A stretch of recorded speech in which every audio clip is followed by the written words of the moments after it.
वालेकुम। जी तो मां इम्तियाज़ जलवानी मुंहिंजे वालिद नालो शाहनवाज़ जलवानी उर्फ बदो जेको क़त्ल थी वियो आहे बेगुनाह बेॾोह हुनखे मारियो वियो आहे। हुननि जे भाइटनि ई हुनखे मारियो आहे, भाउ ई हुनखे मारियो आहे मिल्कियत ते ई।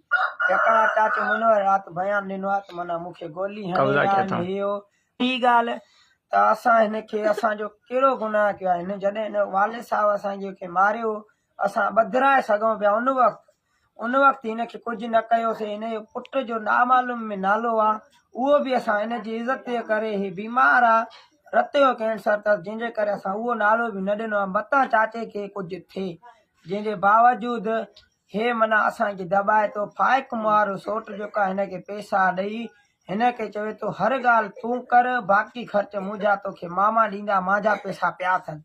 फाइक जो केस लिखाइण जे करे हे पाण खे बि हणे थो, अलाए ख़ुदा ॼाणे थो। ख़ुदा जो कसम आहे असांखे इहा कन जन बि न आहे त पाण खे पाण ई थिया ॿिए कंहिं हई अथसि। ऐं ॿी ॻाल्हि हिन वारो पुटु जेको आहे शायदि हर वक़्तु हर जॻह हर शइ असां ॾे शेयर करे माना फेसबुक ते टिकटॉक ते विझा ग़लति हे हो दाबे वारा शाइरियूं असां ॾे मोकिले असांखे दॿाए, तव्हां भॼी वञो, हीअं कयो फिलाण कयो, रते देरे डोना हे जंजीर हणी मंथरियूं वठंदो आहे। रेशम गली सॼी खे ख़बर आहे मंथरियूं भथाखोरी इहो वठंदो आहे। ख़ुदू जे टोले में इहो पहिरियों शामिल आहे, पहिरियों मुख इहो आहे, ॿियो मुख फाइक आहे जेको हे आहे माना ख़ुदि जो ख़ासि माण्हू हुयो। बाक़ी SP साहिब खे अपील आहे त माना जेको हक़ आहे उहो कयो वञे, नाक खे टोड़ियो वञे, जेके नाक था खनि उनखे लाकअप कयो वञे, जेको हक़ ते उन्हनि खे इंसाफ़ ॾियो वञे। असां बेगुनाह यतीम असांखे कनजनि में असांजो केस अवल बि थियल आहे थाणे ते, को बि खोलाए ॾेखारींदो। शाहनवाज़ जे क़त्ल जो केस में नामालूम नाला गंजन मां नाए ॾिना, हिन जो बि नाए ॾिनो। हाली ॿियो हिकिड़ो आहे उहो बि मां तकड़ में नथो चवां छो त उहो अञा मां पक कयां। हिनखे मां पक कई आहे, हिन पंहिंजे वाज़े उते अशी जॻह रेशम गली माड़ी में वेठा हुआसीं। सॼे रते देरे खे ख़बर आहे, सभिनी खे ख़बर आहे। बशकेल ख़ान जी फ़कीर अली नवाज़ वारी अशी माड़ी सॾबी आहे, उहा असांजी आहे, मुंहिंजे बाबा जे नाले ते आहे, जंहिंजे करे मुंहिंजे बाबे खे मारियऊं, सम्झो। उन खां अलावा त माना हिननि ड्रामो कयो आहे त जीअं हे जॻह बि फोक कनि, पंहिंजी मिल्कियत फोक कनि, हिसो न वठनि, भॼी वञनि, खेसि हुजनि। ऐं ॿी ॻाल्हि हे असांजा हिसा हरू भरू हड़प करणु चाहींदा।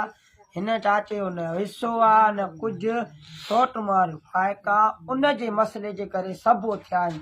फाइक हिसो ॾींदो त असां उन सां ठाह बि कंदासीं, असांजो हर शइ में हिसो अथसि, बाबा जो खून बि अथसि, जंहिंजे करे लाकब आहे ज़ोर सॼो उन जे करे आहे। बाक़ी शायदि जी ॻाल्हि रही, शायदि असांखे दॿाए थो, धमकाए थो, मीडिया ते हीअं चए थो, असां इन ख़बर चार बि न आहे इन मसइले जी।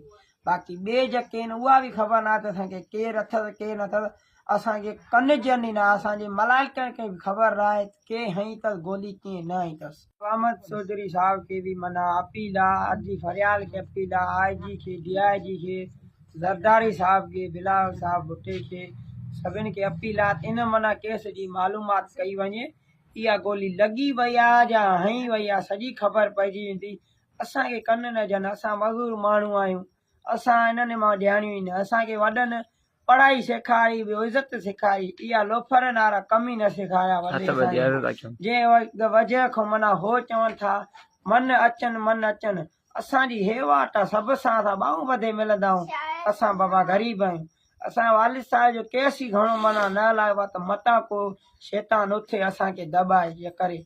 पर जेका ॻाल्हि आहे हाणे ज़ोर भरनि था त माना केस लिखी ॾे, हीअं कर, सॼो ज़ोर जेको बि आहे फाइक जो आहे।